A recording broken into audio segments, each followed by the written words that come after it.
Bonjour. Bonjour. Est-ce que vous pensez qu'il existe des phénomènes que la science ne peut pas expliquer? Ouais, moi je pense aux esprits.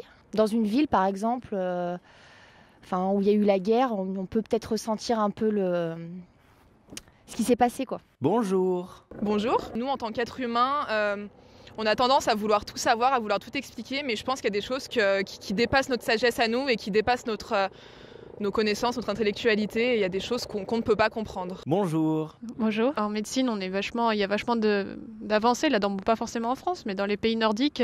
Puis là, par exemple, l'autre fois, j'ai vu un reportage sur le fait d'être un jeun avant les chimios. Il y a certains pays qui le recommandent. En France, on n'en est pas du tout là. Mais il y a des choses qui arrivent. Puis le fait d'être un jeun, c'est un peu un petit truc spirituel aussi.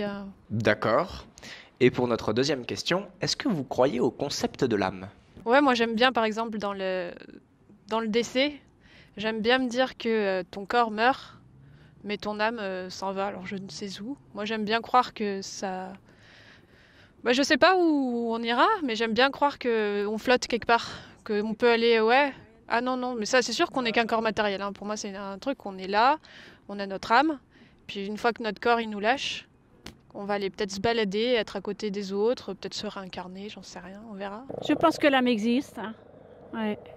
Moi, je crois très fort que l'âme existe, hein. Je pense qu'on peut avoir au fond de nous quelque chose de plus profond qu'on ne connaît pas et qui peut ressurgir un jour ou l'autre. Et pour notre radio Résistance, comment résister avec ses croyances et sa spiritualité? Je pense qu'il faut, si on croit à quelque chose, faut le vivre avec, quoi, en fait.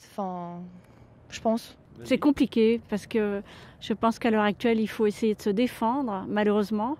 Avant, c'était quelque chose de peut-être naturel, d'éducatif, de croyances profondes, non démonstratives en fait, parfois. Et puis maintenant, ça devient compliqué. C'est beaucoup plus controversé, pose plein de questions. Moi, je sais que la foi, ça me permet justement de garder la tête hors de l'eau et de garder espoir justement en l'humanité. À bientôt et merci pour cette interview. De rien, à bientôt. Merci beaucoup. De rien. Merci pour cette interview et à bientôt. Merci à vous, ouais, c'était cool. Merci.